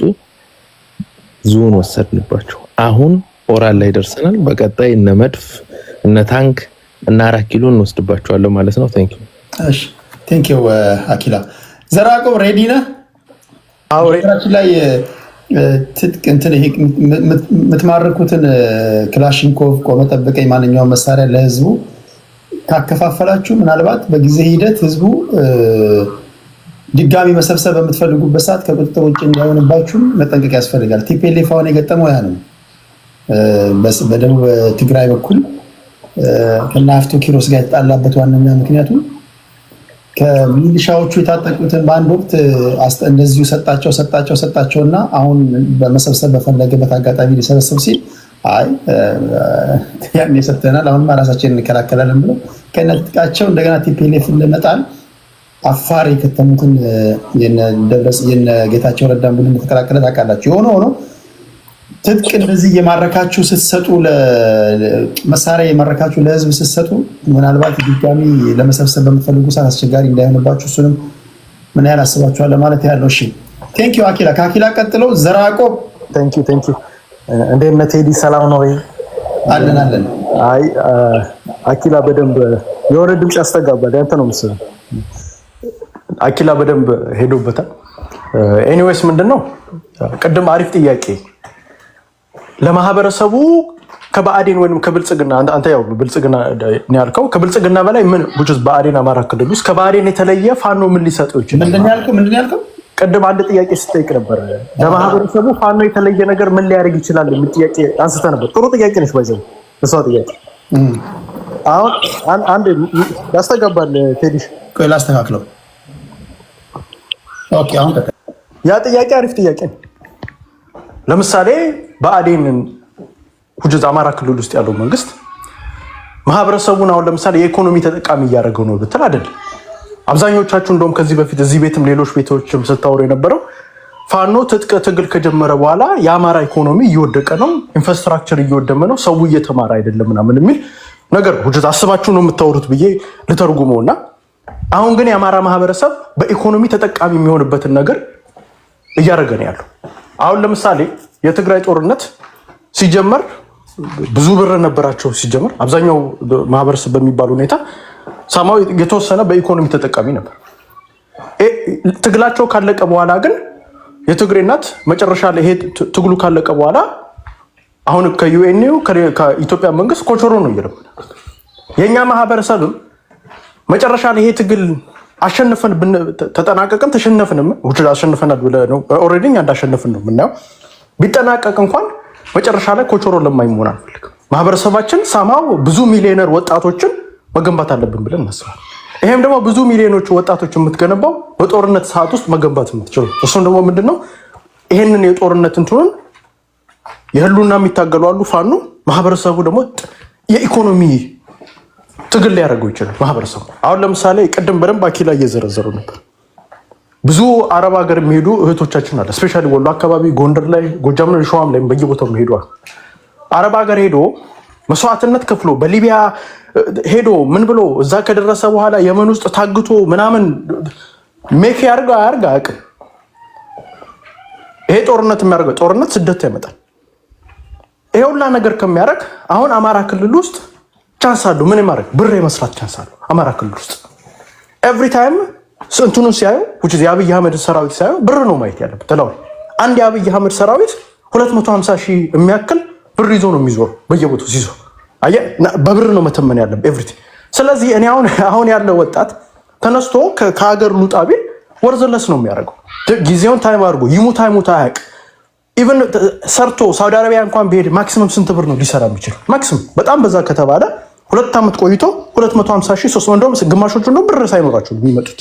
ሳማው ግን መጥቶ ብር የሚሰራ ከሆነ ሳማው አማራ ክልል ውስጥ ገብቶ ቢጠቁመው ለምሳሌ ለሰይ ባጃጅ ሹፌር ነው እንበል። ባጃጅ ሹፌር ማክሲመም አገኘ ከተባለ 1000 ብር ነው የሚያገኝ።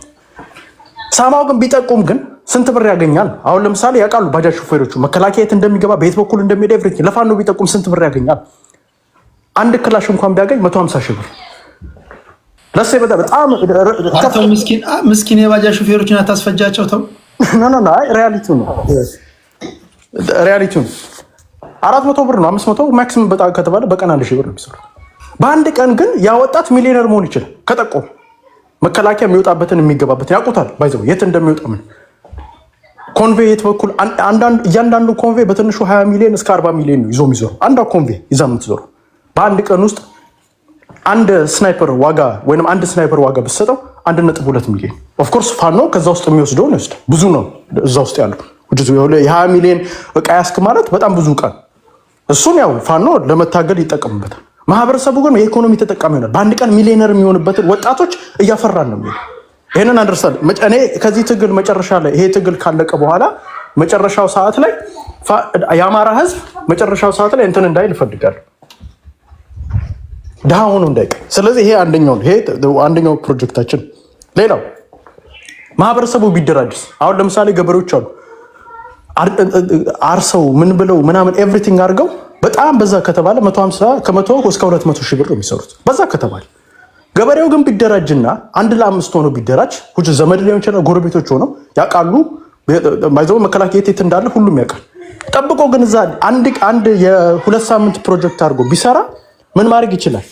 በአንድ ቀን ውስጥ የ20 ሚሊዮን ውስጥ የያዘ ኮንቬ መጥቶ ምን ማድረግ ይችላል? መያዝ ይችላል። አየህ። ስለዚህ ይህንን እንትኑን የኢኮኖሚ ጫናህን መቀልበስ ትችላል። ምን ያደርጓል? አሁን በአጭር ጊዜ በአንተ የቁጥር ካልኩሌሽን ሚሊዮነር ያደርጓል እንዴ? አንድ እንትን ካስክ አንድ ኮንቬ ካስክ 20 ሚሊዮን ብር እኮ ነው እያወራ ያለው። እና ታዲያ እንዲህ ሚሊዮነር የሚያደርገው ከሆነ አንተ ገብተህ ስራው ለምን አስራል? እኔማ ውጭ ነኝ ያለው ውጭ የሚል ታደርጋለህ። አንድ ሀሳብ ልጨርስ እኮ ሪያሊቲ ነው። ቢካዝ አሁን ማህበረሰባችንን አሁን የሆነ ያስተጋባል። ማህበረሰባችን አሁን ምን ሆኗል እንደምታየው። አሁን ለምሳሌ ኦፍ ኮርስ ትግሉ ኦልሬዲ አንደርስታንድ አድርጎታል። አብይ አህመድ ሰራዊት እየገደለው እንደሆነ ምናምን አንደርስታንድ አድርጎታል። ግን ከዛ በላይ ግን ማነሳ ሌላ ደግሞ የምታነሳ አሁን እየጠየቀ ያለው ኢኮኖሚ ነው። ብር ነው እየጠየቀ ያለው። ማህበረሰቡ ተቸግሯል፣ መስዋዕትነት እየከፈለን። ስለዚህ ይሄንን የብር እንትን ኢኮኖሚውን ጫና ሊያቃልል የሚችለው በዚህ አይነት ነገር ነው። ስለዚህ ማርከት ስትታጠቅን መሸጥ ይችላል። አሁን ለምሳሌ ድሽቃ አንድ እንትን ኮንቬ የሚመታ እዛ ውስጥ ኮንቬ ውስጥ 2 ድሽቃ ማክሲመም አለ። 2 ድሽቃ ማለት አንድ ድሽቃ 4 ሚሊዮን ብር። ያንን ድሽቃ የራሱ ሴቭ አድርጎ አሁን ለምሳሌ በውጭ ሀገራቶች በተለያዩ ሀገራቶች አሁን አሜሪካም ሊሆን ይችላል ማህበረሰብ ኢንቨስት በሰላም ሀገር ላይ ኢንቨስት የምታደርገው ስታክ ማርኬት ላይ ሪል ስቴት ቤቶች ላይ ምናምን ኢንቨስት የምታደርገው የቤት ዋጋ እየጨመረ የስታክ ዋጋም እየጨመረ ይመጣል። እንደዚህ አይነት ይሄ የእርስ በርስ ጦርነት ሀገር ያለባቸው ሀገሮች ደግሞ ምንድነው የሚጨምረው? የመሳሪያ ዋጋ ይጨምራል። አሁን ሪል ስቴቶች እየቀነሱ ይመጣሉ። ማንም ሰው ቤት አይገዛም። ቢካዝ ነገር ቤቱ ሊነድበት ስለሚችል ምንድነው ግን የመሳሪያ ዋጋ ግን እየጨመረ ነው የሚሄደው። ለምሳሌ ቅድም እንደ አኪላስ 1.2 ሚሊዮን የነበረው የዛሬ 2 ዓመት አሁን ወስን 4 ሚሊዮን ነው። ይሄንን መሳሪያ ኢቭን እንኳን 2 መሳሪያ ቢማርከና ይሄን አንደኛው መሳሪያ ቢደብቀው ከ3 ዓመት በኋላ ያ መሳሪያ ወይንም ከ2 ወር ከ3 ወር በኋላ ኢቭን ልሽጣው ቢል ያ መሳሪያ አሁን ከ4 ሚሊዮን ወደ 6 ሚሊዮን ዞሮ ሊሄድ ይችላል። ቢካዝ የመሳሪያ ፍላጎት እየጨመረ እየመጣ አሁን ለምሳሌ ድሮ ሽጉጥ ካለው አሁን ክላሽ ያምሯል። ክላሽ ደግሞ የሚያምረው አማራ ክልል ውስጥ ብቻ አይደለም፣ ኦሮሚያ ክልል ውስጥ ያሉት ሊሆን ይችላል፣ ሌሎች ማህበረሰቦች ሊሆን ይችላል መሸጥ የሚችሉ ኢንክሉዲንግ አዲስ አበባ ሊሆን ይችላል። አዲስ አበባ ብዙ ሰው መታጠቅ ይፈልጋል። ስለዚህ ይሄንን የንግድ ኢኮኖሚ ማድረግ ይችላል ነው እና እኔ ባለፈውም የተደረገው ላይ ከውስጥ ኦፍ ኮርስ ጥቆማ ተደርጎ ምናምን በስነ ስርዓት አስልተውበትን የሰሩት በትንሽ መስዋዕትነት 200 ሚሊዮን ብር ወርዝ የሚያደርግ ዕቃ ነው። እኛ የብልጽግና መንግስት የሚያስበው አሁን እናንተ እንደምታስቡት ምንድነው 1 ሚሊዮን ሰው ቢሞት ችግር የለበት፣ 1 ሚሊዮን ወታደር ይዞ ይመጣል። ዕቃው ግን ለሱ ወሳኝ። አሁን አብዛኛው እና አያና ምናምን ቅድም ሲናደዱ የነበሩት ዕቃውን እያዩ ስንት ብር ወርዝ እንደሚያደርግ ያውቃል። 200 ሚሊዮን ብር ወርዝ ዕቃ አገኘ ማለት ፋኖ ኔክስት ደግሞ እኔ አሁን ድል የምንለው እንደ አንድ አማራ ድል የምንለው ከተማ በመቆጣጠር አይደል። ስንት አግኝተሃል? ምን አይነት መሳሪያ አግኝተሃል? ስንት ማስታጠቅ ይችላል? ስንት ፋኖ መፍጠር ይችላል? እሱ ላይ ነው እና ሞር ይሄ ትግል ሞር እየጨመረ ነው እየመጣ ያለው እና በዛ ድርክ አስበው ለማለት ነው። ቀደም እንደ አኪላ በስነ ስርዓት እንዳለው አንዴ ቃል ኦኬ፣ ቀደም አኪላ በስነ ስርዓት እንዳለው አንደኛው መከላከያ ውስጥ ያስተጋባል ቴዲ አንደኛው መከላከያ ውስጥ ያሉ ከጠቆሙ አንድ ጀነራል ወይንም ሬጉላር እንትን ከሆነ 8000 10000 ወይንም 20000 ነው ማክሲመም እንደው በዛ ሙስና አድርጎ እንትን ካለ አሁን ግን በአንድ ቀን 1.2 አሁን ቅድም አሁን ሲናገሩ የነበሩ ተረሸኗል አይደለም አልተረሸንም እንደውም ሚሊዮነሮች ይሆናሉ የጠቆሙ እዛ ውስጥ ያሉ ሰዎች እና ቃልን የሰማናዎቹም ነገር ስላሉ እዛ ውስጥ አሁን ለምሳሌ መከላከያው ስንት ሰዓት እንደሚወጣና ስንት ሰዓት እንደሚገባ የጠቆሙ የአማራ ልጆች እዛ ውስጥ ሚሊዮነር ነው የሆኑት በአንድ ቀን ቢካዝ ያ መሳሪያ ይሰጣቸዋል ከነሱ የሚሰጣቸው መሳሪያ ስላለ። ስለዚህ ከዚህ በኋላ ያሉት ፋኖች ልክ አሁን እንዳሳዩን እንደ ይሄው አሳምነው ኮር የሚባለው እንዳሳየን ሌሎች አካባቢ ያላችሁትን ፋኖች ልክ እንደነዚህ ማደረግ አለበት ብለን ነው የምናስበው። ቴንክ ዩ ቴዲ ያዋስ እናመሰግናለን። ቴንክ ዩ ዘራ ያዕቆብ። ዋና አማራዎች እንግዲህ ፓርቲ ናቸው። የመታገያ የራሳቸው ታክቲክ አላቸው። ታክቲካቸው ወይም ደግሞ አካሄዳቸው ፖለቲካቸው ይሄ ከሆነ ማድመጥ ነው። ከማድመጥ ውጭ ምንም አማራጭ የለም። እዚህ ቤት አንስተን አያና ሲስቅብን ነበር ከዚህ በፊት እችን አጀንዳ እና አሁን አጀንዳዋ ስትመጣ እያለቀስን ነው ዛሬ። አድምጬ ከመጠየቅ ውጭ ምንም አማራጭ የለኝም። ምንም የሚቆረቁረኝም የምቃረነው የእናንተ ሀሳብ የለም። እኔ እንዳልኳችሁ የኔ አላይመንት ከሀገሬና ከህዝቤ ጋር ስለሆነ ነው። ዶሜስቲክ ፖለቲካው እንደፈለጋችሁ ስሩ። ምላሽ የምትሰጣጡትም እዚሁ ነው። ለዛ ነው እዚህ የተቀመጣችሁት። እሺ ታፕታፕ እያደረጋችሁ ላላችሁ አመሰግናለሁ። ታፕታፕ አድርጉ። የሚያወሩት ወሬ በጥራት እንዲደርስ እንዳይቆራረጥ ማለት ነው። ከአፄ ቀጥሎ አይ ቲንክ ወደ ፎረም 11 ነው አይደል? ምን ነው ፎረማችን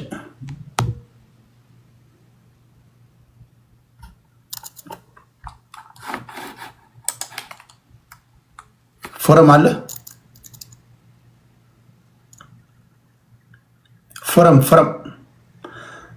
ፎረም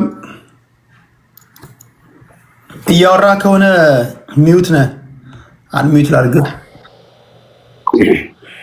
ምናልባት አንድ ክላሽ 200 ሚሊዮን ነው ስለተባለ ሄዶ እንዳይሆን። ኦኬ ፎረምን ወደ ታች እናወርድና ከታች ሰዎች እናስገባለን። ቶሎ ቶሎ ከሌላችሁ ሰዓት ለመቆጠብ ያህል ፎረም ካለ በጣም ጎበዝ ልጅ ነው፣ አሪፍ ልጅ ነው። ጸባዩ ተመችቶኛል። ሰዓት ስለሌለም ብቻ ነው ወደታች ያወረድኩት ላሉት እድል ለመስጠት።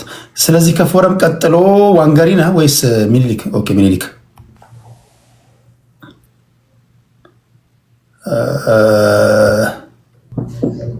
Okay, thank you, Teddy. የሰዎችን ሪያክሽን በማየት ብዙ ነገር መገንዘብ ትችላለህ። ይሄ ሞኒተሪ የሆነ የትግል አስተሳሰብህ አግባብ ነው ብዬ አላምንም። ከገንዘቡ ጋር አይደለም ትግሉ፣ ወይንም ከገንዘቡ በበለጠ መሳሪያ መማረኩ ላይ ያተኮረ ትግል ነው። ይሄ ዝም ብሎ ሰዎች ገንዘብ እናገኛለን ብሎ የሚታገሉት ትግል አይደለም። እንደዛ አይነት ሰፊ እንትን ውስጥ መግባቱ እንደዛ የሚመስል ስለሚያደርገው ከዛ ባለፈ ግን ብዙ እናስታውሳለን። አሁን የሰዎችን ሪያክሽን ስታይ ምንም አታመጡም፣ ከቤተ ክርስቲያን አትወጡም፣ አንድ ቀን ሰው ማርካችሁ አታውቁም፣ መሳሪያ የላችሁም ያልተባለ ነገር የለም።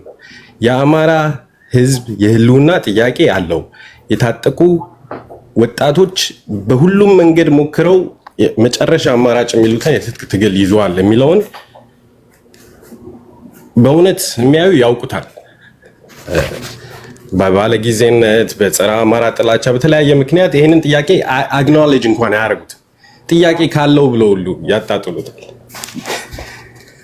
እና እነዚህ ሰዎች መጥተው ዛሬ የዲሞክራሲያዊ መንገድ እንዳለም ሊነግሩን ይሞክራሉ። የትጥቅ ትግል ኋላ ቀር እንደሆነም ሊነግሩን ይሞክራሉ። የአማራ ህዝብ የህልውና ጥያቄ በሁሉም መንገድ አብሶ ከለውጡ በኋላ ሊመለስ የሚችልባቸው ሰፋፊ አጋጣሚዎች ነበሩ። ይህንን አጋጣሚ ተጠቅሞ የአንድ ሀገር መንግስት የትልቅ ህዝብን ጥያቄ በመመለስ ፋንታ ሱሪ አስፈታቸዋለሁ፣ ቀበቶ አስፈታቸዋለሁ፣ መሳሪያ አስፈታቸዋለሁ ሚል ንቀት ጥጋብ ውስጥ ገብቶ እየደረሰ ያለ ነገር ነው። አሁን የምታዩት ሁሉ ጥያቄ የለም ብለው ከሚጠይቁት ብዙ ከመናደድ ውጪ ብዙም አንጠብቅም። ቢካዝ የደረሰው ፋኖ ያገኘው ድል ሰራዊት ውስጥ በደንብ ሰራዊት ውስጥ በሁሉም በእዝ ሰንሰለት ውስጥ በስነ ስርዓት የሚረዱት ሀቅን ሃይላይት ያደረገ የኢትዮጵያ መከላከያ ሰራዊት በዩኒፎርሙ ብቻ የኢትዮጵያ መከላከያ ሰራዊት ሆኖ የቀረው የብልጽግና ስልጣን ጠባቂና የህዝብን ድምጽ በጉልበት ዝም አስብላለሁ ብሎ የገባው ኃይል ጸረ ኢትዮጵያ የሆነ አካልን ሲታገል የሚሰማው የሞራል የበላይነትና ከጎኑ ቆመው ጸረ ኢትዮጵያኖችን ሲታገሉ የነበሩ ፋኖችን ሲዋጋ የሚዋጋበት የሞራል ደረጃ እኩል አይደለም። መከላከያ ሰራዊት ውስጥ እዚህ ቲክታክ ላይ የምናውቃቸው ልጆች የመከላከያ ሰራዊት ዩኒፎርም ለብሰው በላይቭ ተስፋ ሲቆርጡ አይተናቸዋል። ይሄ አማራ ላይ የሚደረገው ነገር በጣም በጣም በጣም ትክክል እንዳልሆነ ጸረ ኢትዮጵያ እንደሆነ ያምኑታል። የአማራ ህዝብ ጥያቄ ትክክል እንደሆነ ከልባቸው ያምናሉ። አይተውታል ብዙዎቹ። እና እነዚህ ወታደሮች መሪዎቹ እየወጡ እንደሚደነፉት አይነት ስሜት ውስጣቸው የለም። የሚታገሉት ኃይል ጸረ ኢትዮጵያ እንዳልሆነ፣ የሚታገሉት ትግል ለኢትዮጵያ ሳይሆን ለስልጣን እንደሆነ እየተገነዘቡ ከላይ እስከታች የእዝ ሰንሰለት ውስጥ ያሉ መከላከያ ውስጥ ብዙ መረጃ ይሰጣሉ። ብዙ የፋኖን የትጥቅ ጥያቄ ሀቀኛ እንደሆነ ያምኑበታል። ከምንም ነገር በላይ የሚባሉትና የሚሰጣቸው ግዳጅና ልባቸው ውስጥ ያለው እውነት አንድ አይነት አይደለም። ይሄ ለሚሞትበት ነገር የማያምን ወታደርና የሚሞትበትን ነገር 100% የሚያምን የፋኖ ወጣት በኩል ሞራል አይዋጋም። ግዴለሽነት ለህዝቡ ስለማይሰማው ነው ፋኖ ከተማ ውስጥ ገብቶ ከፍተኛ የከተማ ጦርነቶች አድርጎ የሚመጣውን ውድመት ህዝቡ ላይ ስለሚያውቅ ነው ከተማ የማይዘው። ከተማ ይዘው ሰዋት ከተማ ውስጥ ገብቶ የፈለጉትን ይዘው እየወጡ እንደሆነ በአይናችሁ እያያችሁ ነው። የትኛው የብልጽግና የፖለቲካ ባለስልጣን ነው በመከላከያ በልዩ ኃይል ነፍ ቪኤት እየተከተለው ካልሆነ ከቤቱ እንኳን ብቅ ብሎ የማያጮልቅ በወታደር እየተጠበቀ የሚኖር የብልጽግና የፖለቲካ እዝ ሰንሰለት በፍራቻ ውስጥ ያለ አውቋል። አሁን ግልጽ ማድረግ አለብን አለ ተመልካቹ። አንዴ አድማጭ ተመልካቹን የሆነ ነገር ግልጽ ማድረግ መሆን አለበት ለራሳቸውም ደጋፊዎች። የፋኖ ትግል መሳሪያ የሸጠ መክበር ነው ወይስ የህልውና ትግሉን አስመልሶ ደህንነቱን አስጠብቆ 4 ኪሎ መቆጣጠር ነው እንደምትሉት? ምንድን ነው አሁን ለምሳሌ ዋና አማራዎች ቅድም ዘራ ያዕቆብ ሲናገር እንደሰማው አንድ መሳሪያ ተምኖ ራሱን በቻለ መንገድ እንዴት መክበር እንደሚችል ተናግሯል። እግረ መንገዱን ቢዝነስ እንደሆነም አሳይቷል። ወጣቶችን ማብቃት እንደሆነም ተናግሯል። አንተ ደግሞ የምትለው 4 ኪሎ መቆጣጠር ነው የምትለው። ትክክለኛ ትግሉ ምንድን ነው? እኔ ስንት ደቂቃ አለኝ? አጠር ያለ ባለኝ ደቂቃ ያህል የሚበቃ መልስ እንስጥ። ለዚህ 2 ደቂቃ ሰጥቻለሁ። ችግር የለውም። 2 ደቂቃ አለ። በአጠቃላይ 4 ደቂቃ አለ። ኦኬ ሶ የአማራ ህዝብ ጥያቄ ሲስተማቲክ የሆነ የዘር ማጽዳት፣ ከከተማዎች ውስጥ ማፈናቀል፣ ባለሀብቶችን በዘራቸው አማራ መሆናቸውን ለይቶ ከሀብት ንብረታቸው መነጠል፣ ጄኖሳይድ ሊባሉ የሚችሉትን 10ሩንም ሁሉንም ነጥባት በተደጋጋሚ በተለያየ ቦታ ጄኖሳይድ የሚባለውን ኳሊፋይ የሚያደርግ የዘር ማጽዳት፣ የጅምላ ጭፍጨፋ፣ የማንቋሸሽ፣ የመካድ ሁሉንም ነገር የሚያሟላ የተደረገበት ማህበረሰብ ነው። የሚታገለው የህልውና ጥያቄው እዚህ ላይ ነው ሰርክል የሚደረገው ከመሬቱ ኦኬ ከገነባው ሀገር እንደ ጠላት እንዲታይ የሚያደርግ ደግሞ ኮንስቲትዩሽን ከጀርባው አለ። የሚጠሉን ሰዎች በጻፉት አማራ እንዲጠላ የሚያደርግ ህገ መንግስት አማራን ከሀብት ከንብረቱ ከማንነቱ ከኢትዮጵያዊነቱ እንዲለይ የሚያደርግ ህገ መንግስት ጽፈው ጄኖሳይድ ፈጽመውብናል። ሶ ኤንድ ጎሉ 4 ኪሎ አይደለም። ኤንድ ጎሉ ይሄንን አስተሳሰብ መቀልበስ ነው። ይሄ አስተሳሰብ የህወሓት የኦነግና የሻዕቢያ አስተሳሰብ ነው። እነሱ ናቸው እንደዚህ አይነት ፖለቲካ ይዘው የመጡት። ሶ ይሄንን አስተሳሰብ ለመቀየር ህገ መንግስቱ ኦኬ ኮንስቲቱሽኑም ኢንስቲትዩሽኖቹም መቀየር አለባቸው። ተቋማቶቹ የሚያራምዱት ህግ ከኮንስቲቱሽኑ ጋር አብሮ መቀየር አለበት። ፋኖ ኢትዮጵያን የማፍረስ እቅድ አለኝ የሚል ፋኖ የትም ቦታ አታመጡልኝም። ገንጠል ብሎ የራሱን ህወሓት ነው ያመጣው። አሁን ያልከው የህልውና አደጋ ያሰተርኩኝ ያመጣው ህወሓት ነው ስትል ሰማው። ህወሓት ኦነግና ሻዕቢያ ናቸው። ኦኬ እነዚህ ህወሓት ኦነግና ሻዕቢያ ህዝብ አይደሉም። ኦኬ እንደገና አይዲዮሎጂ ይዘው እነዚህ ሰዎች አመጡብን ትላለህ። እንደገና ደግሞ በሌላ መድረክ ላይ ደግሞ ከህወሓት ከሻዕቢያና ከኦነግ ጋር አብራችሁ እንደምትሰሩ ደግሞ ትናገራላችሁ። ከሰይጣንም ጋር ቢሆን እንሰራለን ትላላችሁ። እንዴት ነው የምታስታርቋቸው እነዚህ ነገሮች? ቴዲ እኔ ከህወሓት ጋር የአማራ ህዝብ የአማራ ታጣቂዎች የሚሰሩበት ምንም አይነት ሴኔሪዮ የለም ብዬ የምደመድም ሰው አይደለሁም። ለምሳሌ የአብይ አህመድ ሰራዊት ሁለቱንም ለማጥቃት በሁለት የተለያየ አካባቢ ሲንቀሳቀስ የሚያውቁት መረጃ ካለ ቢለዋወጡ ኮመን ኤነሚያቸው ነው። ኮመን ትሬት ስለሆነ እንደዚህ አይነት ኢንፎርሜሽን ሼር ቢያደርጉ ችግር ነው ብዬ አላምንም። አብረህ ከሰራ በአቋም ደረጃ